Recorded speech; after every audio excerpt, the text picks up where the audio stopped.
Hello नमस्कार। तो आज का ये लास्ट हमारा डिस्कशन है। ठीक है, स्पेक्ट्रम मॉडर्न हिस्ट्री का लास्ट चैप्टर भी क्लेमेंट एटली की घोषणा जो होती है 1947 का जो इंडिपेंडेंस वाला टाइम है उसकी बात करेंगे। ठीक है, तो साल 1947 20 फरवरी 1947 क्लेमेंट एटली की घोषणा होती है। शुरुआत में भारत में प्रशासनिक व्यवस्था पूरी तरह ठप हो चुकी थी। चारों तरफ सांप्रदायिक दंगे भड़क रहे थे। इस गंभीर संवैधानिक संकट और चौतरफा दबाव देखते हुए ब्रिटिश प्रधानमंत्री क्लेमेंट एटली ने 20 फरवरी 1947 को ब्रिटिश संसद में एक ऐतिहासिक घोषणा की। घोषणा का मुख्य बिंदु क्या है? आज़ादी की अंतिम तारीख तय। ब्रिटिश सरकार 30 जून 1948 के पहले हर हाल में भारतीयों को सत्ता सौंप देगी, भारत छोड़ देगी, ये बात कही। घोषणा में संविधान न बनने के वैकल्पिक रास्ता उन्होंने दिया इस भाषण में। ठीक है, घोषणा में यदि इस निश्चित तारीख तक भारत की संविधान सभा एक सर्वसम्मत जिस पर सब राजी हो संविधान नहीं बना पाती तो ब्रिटिश सरकार यह विचार करेगी कि केंद्रीय सरकार की सत्ता कैसे सौंपी जाए। ऐसी स्थिति में सत्ता या तो प्रांतीय सरकारों को दी जा सकती है या कुछ ऐसे हिस्सों को जो सबसे न्याय संगत और भारतीयों के हित में हो।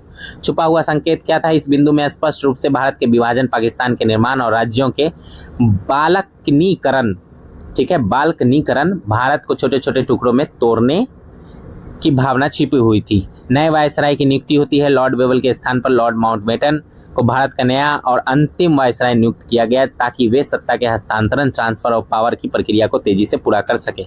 अंग्रेजों ने सत्ता हस्तांतरण की तारीख पहले ही क्यों तय कर दी? आइए बात करते हैं। राजनीतिक दलों पर दबाव बनाना। ब्रिटिश सरकार को उम्मीद थी कि जब भारतीय नेताओं को यह दिखेगा कि अंग्रेज सचमुच यह निश्चित तारीख को देश छोड़ रहे हैं तो कांग्रेस और मुस्लिम लीग मुख्य विवादों को सुलझाने के लिए आपस में सहमत हो जाएंगे। संवैधानिक संकट से बचना। अंग्रेज भारत में रोज रोज बिगड़ते हालत और प्रशासनिक विफलता की जिम्मेदारी से तुरंत पीछा छुड़ाना चाहते थे। मजबूरी की स्वीकारोक्ति।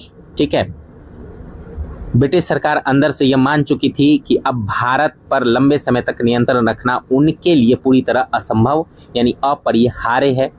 ठीक, कांग्रेस की प्रतिक्रिया और बदलती परिस्थितियां।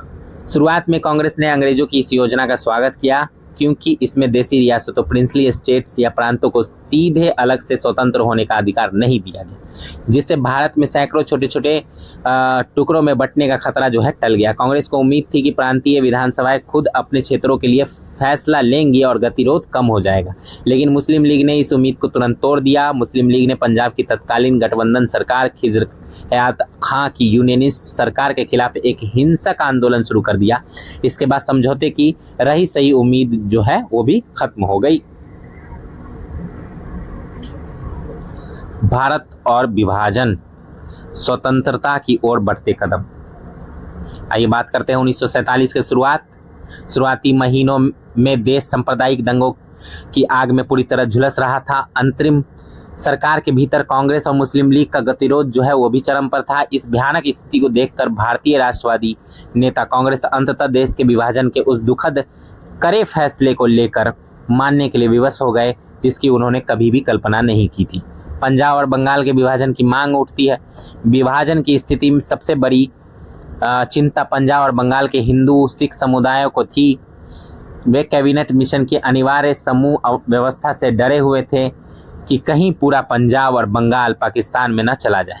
बंगाल में हिंदू महासभा ने मांग उठाई कि गैर मुस्लिम आबादी के लिए एक पृथक पश्चिम बंगाल राज्य बनाया जाए जो भारत का हिस्सा रहे।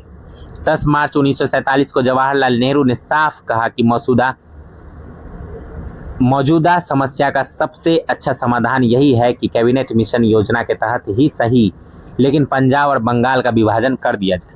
अप्रैल 1947 में कांग्रेस अध्यक्ष जेबी कृपलानी ने वायसराय को पत्र लिखा। देखिए इस समय अध्यक्ष कौन है ये भी लिख लीजिए, ठीक है, नोट कर लीजिए। देश में गृह युद्ध होने से कहीं बेहतर यह है कि हम उनकी पाकिस्तान की मांग को स्वीकार कर ले, लेकिन यह तभी संभव होगा जब आप पंजाब और बंगाल का पूरी ईमानदारी से धार्मिक आबादी के आधार पर विभाजन करेंगे। लॉर्ड माउंटबेटन वायसराय के रूप में उनका काम क्या रहा देखते हैं। तो लॉर्ड माउंटबेटन भारत के पिछले सभी वायसराय की तुलना में बहुत तेज कूटनीतिक और त्वरित निर्णय लेने वाले साबित हुए। इसके पीछे मुख्य कारण यह था कि ब्रिटिश सरकार ने उन्हें निर्णय लेने के व्यापक और अनौपचारिक इनफॉर्मल अधिकार दे रखे थे। माउंटबेटन का मुख्य टास्क, उन्हें निर्देश दिया गया था कि वे अक्टूबर 1947 से पहले यह सुनिश्चित करें कि भारत को एक रखना संभव है या विभाजन जरूरी है। इसके बाद उन्हें सत्ता सौंपने का पूरा खाका तैयार करना था। जिन्ना की जिद। माउंटबेटन के आने के बाद कैबिनेट मिशन योजना पूरी तरह मृत प्राय हो चुकी थी। मोहम्मद अली जिन्ना पूरी दृढ़ता से अड़े हुए थे कि वे अलग पाकिस्तान से कम किसी भी बात पर राजी नहीं होंगे। 3 जून की माउंटबेटन योजना प्लान आता है। भारतीय नेताओं से लंबी बातचीत के बाद माउंटबेटन को यकीन हो गया कि विभाजन एकमात्र रास्ता है, तो उन्होंने 3 जून 1947 भारत के विभाजन और सत्ता हस्तांतरण की एक अंतिम योजना पेश की। इसे माउंटबेटन योजना या 3 जून योजना कहा जाता है। योजना के मुख्य बिंदु क्या थे, आइए देख लेते हैं। Main provisions. पंजाब और बंगाल का प्रांतीय विभाजन। पंजाब और बंगाल की विधानसभाओं के सदस्यों की 2 अलग अलग बैठकें होंगी, एक मुस्लिम बहुल जिलों के सदस्यों की और दूसरी शेष हिंदू सिख सदस्यों की। यदि कोई भी एक पक्ष प्रांत का विभाजन चाहेगा तो उस प्रांत का बंटवारा कर दिया जाएगा। 2 डोमिनियन और 2 संविधान सभाएं। भारत के विभाजन की स्थिति में दुनिया के नक्शे पर 2 नए देश भारत और पाकिस्तान 2 डोमिनियंस बनने और दोनों की अपनी अपनी अलग संविधान सभाएं होंगी। सिंध प्रांत, सिंध की विधानसभा खुद बहुमत से तय करेगी कि उसे भारत में रहना है या पाकिस्तान में। जनमत संग्रह, रेफरेंडम। उत्तर पश्चिमी सीमा प्रांत और असम के मुस्लिम बहुल सिलहट जिले में जनता से वोट डालवा कर जनमत संग्रह द्वारा यह तय किया जाएगा कि वे भारत के साथ जाना चाहते हैं या पाकिस्तान के साथ। देसी रियासतों का पर फैसला। राजाओं की रियासतों को स्वतंत्र रहने की छूट नहीं दी गई, उन्हें या तो भारत डोमिनियन में शामिल होना था या पाकिस्तान में। इस पर माउंटबेटन ने कांग्रेस का पूरा साथ दिया, जिससे हैदराबाद का पाकिस्तान में जाने का दावा खारिज हो गया। असम और बंगाल की स्वतंत्रता खारिज। बंगाल एक स्वतंत्र देश बनाने की मांग को पूरी तरह ठुकरा दिया गया। ठीक है, बंगाल को एक स्वतंत्र देश बनाने का जो मांग था उसको ठुकरा दिया गया। सत्ता सौंपने की नई तारीख तय हुई। सत्ता हस्तांतरण डोमिनियन स्टेट्स अधिराज्य दर्जा के आधार पर 15 अगस्त 1947 को ही कर दिया जाएगा, यानी जून 1948 के लगभग 10 महीने पहले। सीमा आयोग, बाउंड्री कमीशन। भारत और पाकिस्तान की वास्तविक सीमाओं को तय करने के लिए एक सीमा आयोग का गठन किया जाएगा, जिसके अध्यक्ष बाद में सर सिरिल रेडक्लिफ बने। परिणाम क्या हुआ, इस योजना को कांग्रेस और मुस्लिम लीग दोनों ने स्वीकार कर लिया। मुस्लिम लीग को उसका मनचाहा पाकिस्तान मिल गया और कांग्रेस इस बात से संतुष्ट थी कि पाकिस्तान का भौगोलिक दायरा जितना संभव हो सके उतना छोटा रखा गया और देश का और अधिक विखंडन होने से बच गया। भारत ने डोमिनियन स्टेट्स अधिराज्य का दर्जा क्यों स्वीकार किया? 1929 के लाहौर अधिवेशन में कांग्रेस ने पूर्ण स्वराज कंप्लीट इंडिपेंडेंस की कसम खाई थी। फिर भी 1947 में उन्होंने डोमिनियन स्टेट्स, जिसके तहत ब्रिटिश सम्राट को केवल प्रतीकात्मक रूप से प्रमुख माना जाता है, स्वीकार कर लिया। इसके पीछे 3 मुख्य कारण थे। त्वरित और शांतिपूर्ण हस्तांतरण। इससे अंग्रेजों द्वारा भारत को बहुत तेजी से और कानूनी रूप से सत्ता सौंपना आसान हो गया। विस्फोटक हालातों पर काबू। देश में चल रहे भयानक दंगों को रोकने के लिए जरूरी था कि कांग्रेस जल्द से जल्द प्रशासनिक और सैनिक शक्तियां अपने हाथों में ले ले। प्रशासनिक निरंतरता। देश के सैन्य और प्रशासनिक ढांचे को बिना किसी बड़े झटके या रुकावट के जारी रखने के लिए यह व्यवस्था जरूरी थी। भारत बाद में 26 जनवरी 1950 को पूर्ण गणतंत्र बना, यानी अब किसी के अधीन नहीं था। चलिए, ब्रिटेन का स्वार्थ। ब्रिटेन चाहता था कि भारत राष्ट्रमंडल कॉमनवेल्थ का हिस्सा बना रहे। अंग्रेजों को उम्मीद थी कि भले ही यह अस्थायी हो, लेकिन भारत कॉमनवेल्थ में रहने से ब्रिटेन को आर्थिक मजबूती, रक्षा, सहयोग और भारत में ब्रिटिश निवेश को सुरक्षा मिलेगी। अंतिम फैसला और प्रांतों का रुख। अंग्रेजों ने दंगों की जिम्मेदारी से बचने और कांग्रेस को डोमिनियन स्टेट्स पर राजी करने के लिए योजना को बहुत तेजी से लागू किया। इसके तहत विभिन्न क्षेत्रों का फैसला इस प्रकार हुआ। क्षेत्र प्रांत फैसला करने का तरीका, अंतिम परिणाम। पश्चिमी पंजाब विधानसभा सदस्यों का निर्णय पाकिस्तान में शामिल हुआ। पूर्वी पंजाब विधानसभा सदस्यों का निर्णय भारत में शामिल हुआ। पूर्वी बंगाल विधानसभा सदस्यों का निर्णय पाकिस्तान में शामिल हुआ, पूर्वी पाकिस्तान। पश्चिमी बंगाल विधानसभा सदस्यों का निर्णय भारत में शामिल हुआ। सिंध प्रांतीय विधानसभा का वोट पाकिस्तान में शामिल हुआ। बलूचिस्तान शाही जरगा नगर पालिका का फैसला पाकिस्तान में शामिल हुआ। वहीं उत्तर पश्चिमी सीमांत जनमत संग्रह रेफरेंडम पाकिस्तान के पक्ष में गया। सिलहट जिला असम जनमत संग्रह भी पाकिस्तान के पक्ष में गया। ठीक है। इस प्रकार माउंटबेटन योजना के आधार पर ब्रिटिश संसद ने भारतीय स्वतंत्रता अधिनियम 1947 पास किया। 15 अगस्त 1947 को भारत और पाकिस्तान नाम के दो स्वतंत्र राष्ट्र अस्तित्व में आए।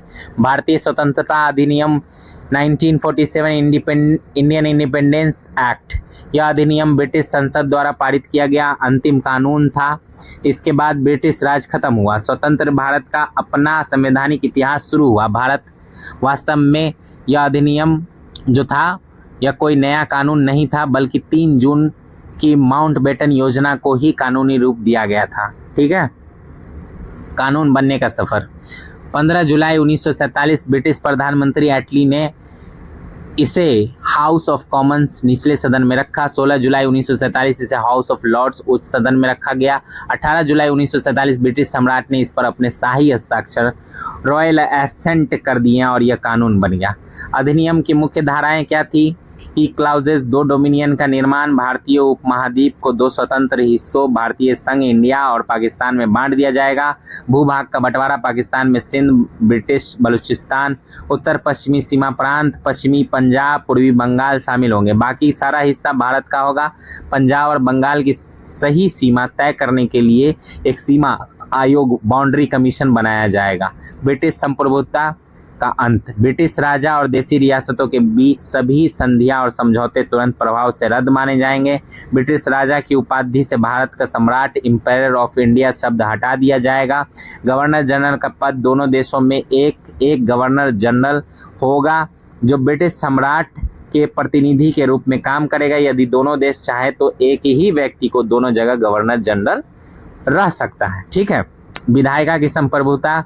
दोनों देशों की संविधान सभाओं को अपने अपने देश के लिए कोई भी कानून बनाने का पूरा अधिकार होगा। 15 अगस्त 1947 के बाद ब्रिटिश संसद का बनाया कोई भी कानून इन देशों पर लागू नहीं होगा। अस्थायी शासन व्यवस्था। जब तक दोनों देश अपना नया संविधान नहीं बना लेते तब तक देश का शासन भारत सरकार अधिनियम 1935 के तहत ही चलेगा।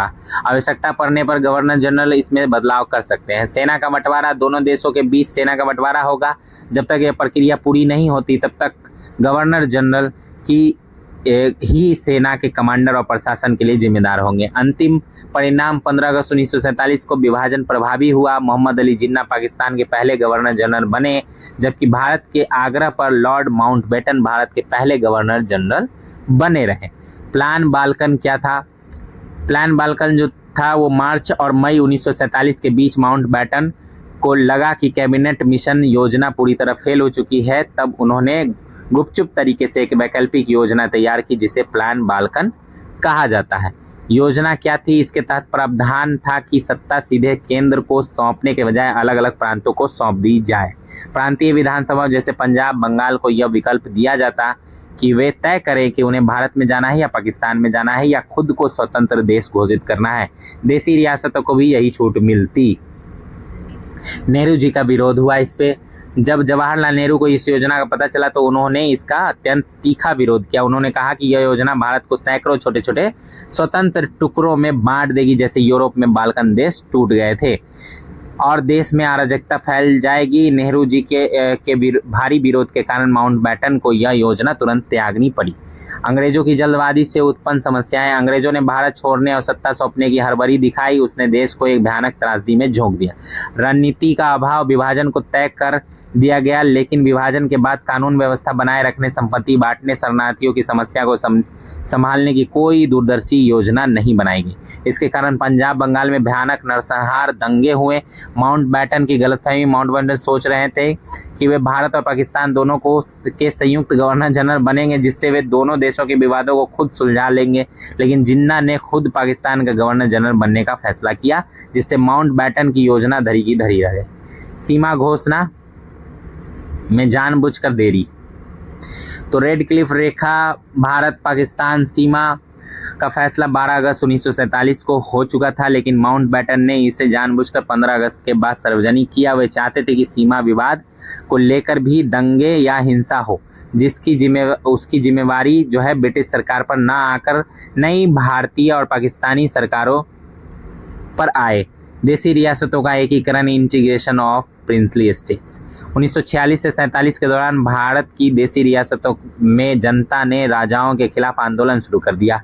वे भारत की संविधान सभा में प्रतिनिधित्व और लोकतांत्रिक अधिकार मांग रहे थे। जवाहरलाल नेहरू ने साफ चेतावनी दी कि जो रियासत संविधान सभा में नहीं आएगी उसे भारत का दुश्मन माना जाएगा।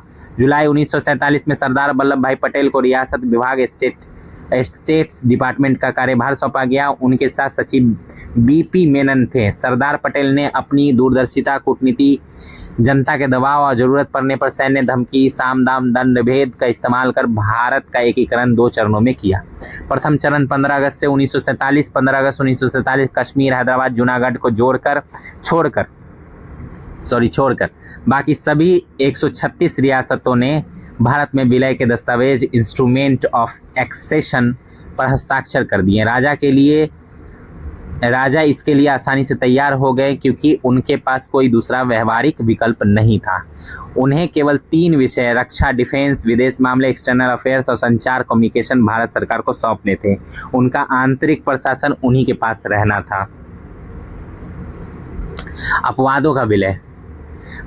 बाद में कश्मीर ने 26 अक्टूबर 1947 को पाकिस्तान का कबाइलियों के आक्रमण के बाद तथा जूनागढ़ और हैदराबाद ने 1948 में सैन्य व कूटनीतिक कार्रवाई के बाद भारत में विलय किया। द्वितीय चरण होता है विस्तृत एकीकरण। जो रियासतें बहुत छोटी थीं और अकेले अपना प्रशासन नहीं चला सकती थी, उन्हें पास के प्रांतों में मिला दिया गया। प्रांतों में विलय। छत्तीसगढ़, उड़ीसा की 39 रियासतें मध्य प्रांत या उड़ीसा में मिल गई। गुजरात की रियासतें बॉम्बे प्रांत में मिला दी गईं। केंद्र शासित इकाइयां, कुछ क्षेत्रों को सीधे केंद्र के नियंत्रण में लाया गया, जैसे विंध्य प्रदेश, हिमाचल प्रदेश, मणिपुर, त्रिपुरा, भोपाल और कच्छ। रियासतों के संघ का निर्माण। कई रियासतों को मिलाकर बड़े संघ बनाए गए, जैसे कठियावाड़, संयुक्त राज्य मध्य प्रांत, मध्य भारत संघ, पेप्सू, पटियाला और पूर्वी पंजाब राज्य संघ, राजस्थान संघ और त्रावणकोर, कोचीन। राजाओं को प्रलोभन। राजाओं को भारत में स्वेच्छा से शामिल होने के लिए विशेष भत्ते दिए गए, जिन्हें प्रीवी पर्स कहा गया, और कई राजाओं को राज प्रमुख या राज्यपाल का पद दिया गया। क्या भारत का विभाजन अनिवार्य था? Was partition inevitable? इस विषय पर इतिहासकारों के बीच गहरा मतभेद है। अलग अलग दृष्टिकोण को हम 3 भागों में समझ सकते हैं। दृष्टिकोण, मुख्य तर्क और विचारधारा। भारतीय इतिहासकार विभाजन को एक महान ऐतिहासिक त्रासदी मानते हैं। इसका मुख्य कारण अंग्रेजों की फुटडाल और राज करो नीति तथा मुस्लिम लीग की कट्टर सांप्रदायिक राजनीति थी। कुछ इतिहासकार मानते हैं कि यदि कांग्रेस शुरुआत में ही दूरदर्शिता दिखाती तो मुस्लिम जन समुदाय को राष्ट्रीय आंदोलन की मुख्य धारा से जोड़े रखती तो इस त्रासदी को टाला जा सकता था। वहीं पाकिस्तानी इतिहासकार विभाजन को पूरी तरह सही, न्यायोचित और अनिवार्य मानते हैं। उनका तर्क है कि एक संयुक्त भारत में जहां हिंदू बहुसंख्यक थे, मुसलमानों की धार्मिक, सांस्कृतिक और राजनीतिक पहचान हमेशा खतरे में रहती। अलग देश ही उनके हितों की रक्षा का एकमात्र रास्ता था। वहीं ब्रिटिश इतिहासकार प्रशासनिक मत कुछ इसे अनिवार्य मानते हैं, कुछ अनुचित। हालांकि अधिकांश निष्पक्ष विश्लेषक मानते हैं कि विभाजन की सबसे बड़ी जिम्मेदारी मोहम्मद अली जिन्ना पर थी। उन्होंने जानबूझकर राजनीतिक गतिरोध को इतना जटिल बना दिया और मुसलमानों में हिंदू राज का ऐसा डर पैदा किया कि समझौते की सभी खिड़कियां बंद हो गई और विभाजन अपरिहार्य हो गया। निष्कर्ष क्या निकलता है? विभाजन केवल एक दल या व्यक्ति की जीत का परिणाम नहीं था। इसमें ब्रिटिश साम्राज्य का स्वार्थ, मुस्लिम लीग की आक्रामक सांप्रदायिकता, कांग्रेस की कुछ रणनीति भूले और हिंदू महासभा जैसे संगठनों द्वारा पैदा किया गया ध्रुवीकरण, इन सभी कारकों ने मिलकर ऐसा माहौल बना दिया जहां देश का बंटवारा ही एकमात्र रास्ता बच गया। कांग्रेस का विभाजन क्यों स्वीकार किया गया? Why did Congress accept partition? Congress ने भारत का विभाजन क्यों स्वीकार किया? तो लंबे समय तक अखंड भारत की वकालत करने के बाद आखिरकार कांग्रेस ने विभाजन को स्वीकार कर लिया। इसके मुख्य कारण निम्नलिखित थे।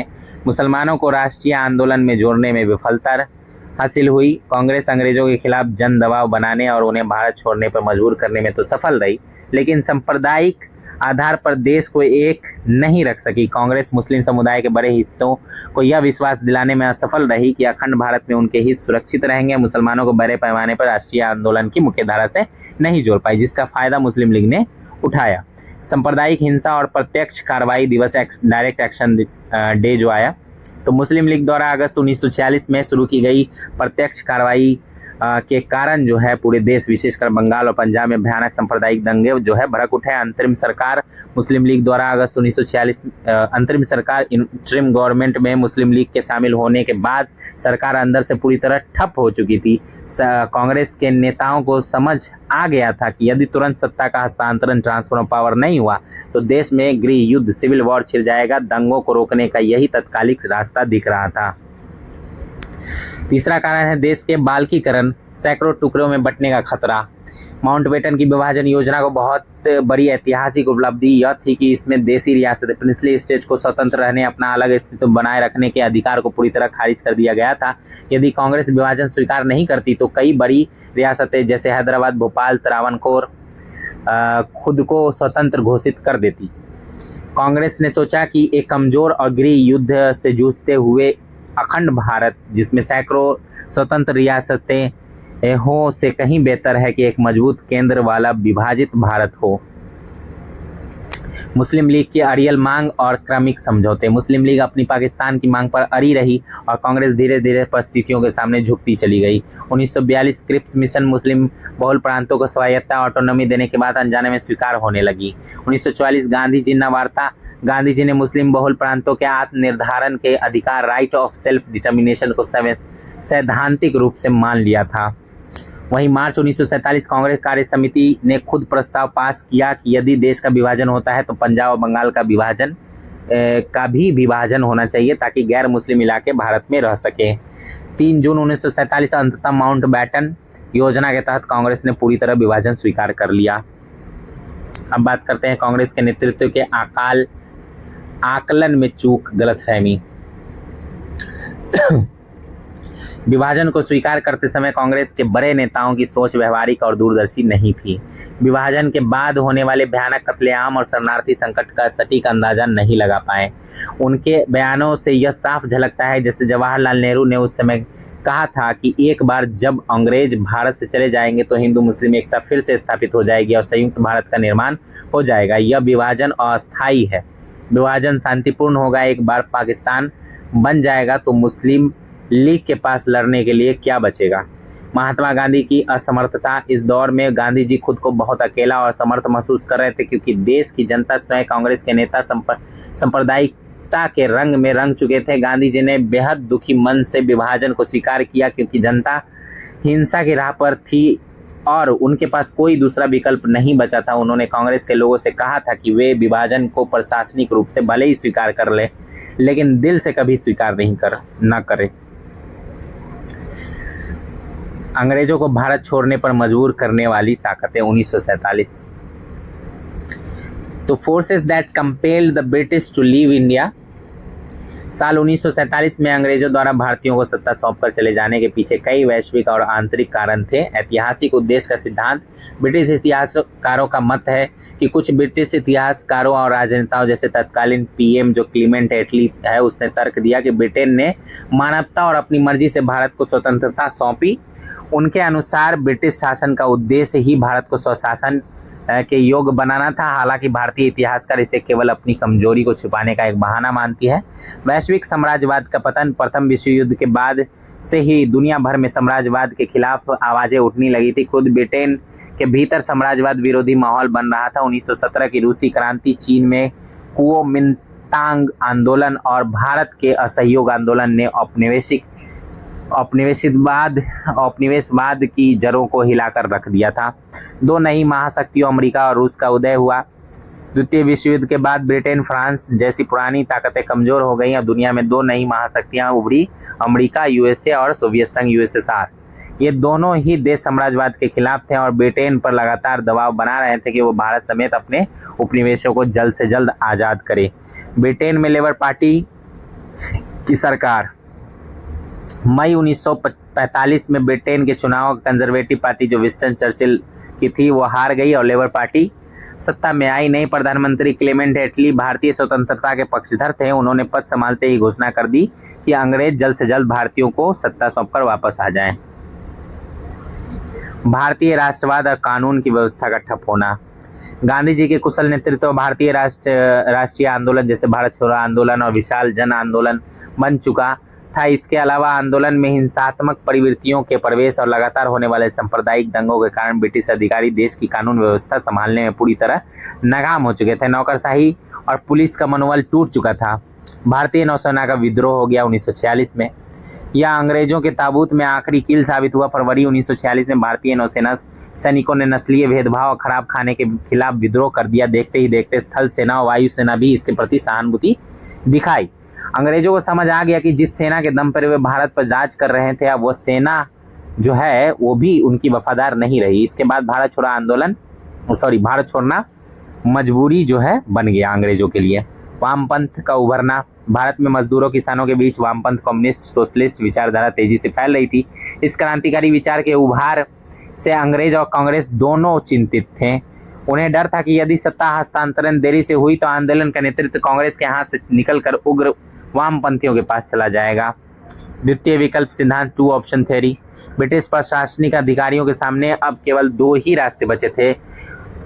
या तो वे बड़ी संख्या में ब्रिटिश अधिकारियों को भारत बुलाकर पूरी प्रशासनिक व्यवस्था का यूरोपीयकरण करें और बलपूर्वक शासन करें, जो कि आर्थिक और सैन्य रूप से असंभव था, या फिर सम्मानपूर्वक भारत को आज़ाद कर दें। अंग्रेजों ने दूसरे विकल्प को चुना। राष्ट्रमंडल का विकल्प, कॉमनवेल्थ का विकल्प। ब्रिटिश नीति निर्माताओं को लगा कि यदि भारत आज़ाद होने के बाद राष्ट्रमंडल यानी कॉमनवेल्थ का हिस्सा बना रहता है तो अप्रत्यक्ष रूप से ब्रिटिश क्राउन का प्रभाव, ब्रिटिश जो मतलब इम्पैक्ट है वो और व्यापारिक हित जो है वो भारत में सुरक्षित रहेंगे ब्रिटिश के। इससे वे ब्रिटेन के उन दक्षिणपंथी आलोचकों का मुंह बंद भी कर सकते थे जो भारत की आज़ादी का विरोध कर रहे थे। अब है विभाजन और स्वतंत्रता का प्रमुख विचार, इम्पोर्टेंट कोट्स। इतिहास को गहराई से समझने के लिए उस समय के प्रमुख नेताओं और विचारकों के इन बयानों को पढ़ना बहुत जरूरी है। तो वली खान जो है पश्तून नेता, अंग्रेज न तो हिंदुओं के दुश्मन थे और न ही मुसलमानों के दोस्त। उन्होंने पाकिस्तान का निर्माण इसलिए नहीं किया कि वे मुसलमानों से दोस्ती निभाना चाहते थे, बल्कि यह कि उनकी अंतर्राष्ट्रीय रणनीतियों यानी भू राजनीति की मजबूरी का परिणाम था। ये आरजे मूर, इतिहासकार। भारत को अंग्रेजों की बांटो और राज करो नीति से उतना नुकसान नहीं हुआ जितना कि किस्तों चरणों में सत्ता सौंपने की नीति से हुआ। इस कछुआ चाल ने देश को राजनीतिक और सामाजिक रूप से निराश कर दिया। सरदार वल्लभ भाई पटेल कहते हैं कि हमने यह महसूस किया कि यदि हमने विभाजन स्वीकार नहीं किया तो भारत छोटे छोटे टुकड़ों में विभाजित होकर पूरी तरह नष्ट हो जाएगा। सरकारी दफ्तरों में काम करने के मेरे 1 साल के अनुभव अंतरिम सरकार के गृह मंत्री के तौर पर मुझे यह सिखा दिया कि हम जिस रास्ते पर चल रहे थे वह विनाश की ओर जा रहा था। यदि हम विभाजन न मानते तो हमारे पास एक पाकिस्तान नहीं बल्कि हर दफ्तर में एक पाकिस्तान की शाखा होती और देश के भीतर कई पाकिस्तान बन जाते। मौलाना अबुल कलाम आज़ाद, देश का विभाजन केवल कांग्रेस कार्य समिति की बैठक में पारित प्रस्ताव और मुस्लिम लीग के रजिस्टरों में ही स्वीकार किया गया था। भारत की आम जनता ने इसे कभी भी खुले मन से स्वीकार नहीं किया। जिन्होंने इसे माना भी उन्होंने बुझे मन और गुस्से के साथ इसे एक अत्यंत दुर्भाग्यपूर्ण घटना के रूप में स्वीकार किया। वहीं मोहम्मद अली जिन्ना कहता है कि मैंने अपने सचिव और उसके टाइपराइटर की सहायता से मुसलमानों के लिए पाकिस्तान प्राप्त कर लिया। ये जिन्ना का अहंकार मुस्लिम लीग उसके एक छत्र राज को दर्शाता है। History of freedom movement of Pakistan, Pakistani दस्तावेज के हिसाब से 1940 के बाद मुसलमानों को यह पूरी तरह साफ था कि उनका उद्देश्य किसी हिंदू बहुसंख्यक भारत में दूसरे दर्जे का नागरिक बनना नहीं और ना ही बहुराष्ट्रीय भारत में कोई संदिग्ध साझेदारी करना है। यह वे एक अलग भूभाग में अपनी एक अलग राष्ट्रीयता चाहते थे। जवाहरलाल नेहरू कहते हैं कि एक सांप्रदायिकता से दूसरी सांप्रदायिकता कभी खत्म नहीं होती, वे दोनों एक दूसरे को बढ़ावा देती हैं और दोनों ही पनपती हैं। सर जॉन स्टैची ब्रिटिश अधिकारी थे। इन्होंने कहा कि भारत में विभिन्न धर्मों का एक साथ होना हमारी ब्रिटिश राजनीतिक स्थिति और शासन के लिए बहुत अच्छी बात है। अंग्रेजों की फुट डालो और राज करो की नीति का प्रत्यक्ष प्रमाण है। लॉर्ड माउंटबेटन कहते हैं महात्मा गांधी की प्रशंसा में कि Gandhi ji one man boundary force की तरह है। यह बात माउंटबेटन ने तब कही थी जब पूरा देश दंगों में जल रहा था और गांधी जी अकेले बिना किसी हथियार के दंगों को शांत कराने के लिए बंगाल के नोआखली में घूम रहे थे, जबकि हजारों की सेना पंजाब में दंगे रोकने में नाकाम थी। तो ये था हमारा फुल डिस्कशन। ठीक है, आखिरी चैप्टर इसके बाद हम लोग बात करेंगे थोड़ा सा और एक आध चैप्टर। ठीक है, कल यानी मंडे यानी आज, ठीक है, हम लोग बात करेंगे। अब सुबह हो गया तो मंडे तो हो ही गया, तो अब जो है हम लोग इसमें नया चैप्टर्स, नया सब्जेक्ट जोड़ेंगे और वो है बायोलॉजी का, ठीक है, साइंस का, और उसके अलावा बिहार करंट अफेयर्स को भी जोड़ेंगे। ठीक है, और जो बड़े बचे हुए करंट अफेयर्स हैं उसको भी आज हम खत्म करेंगे। ठीक, चलिए मिलते हैं अगले डिस्कशन में, तब तक के लिए धन्यवाद।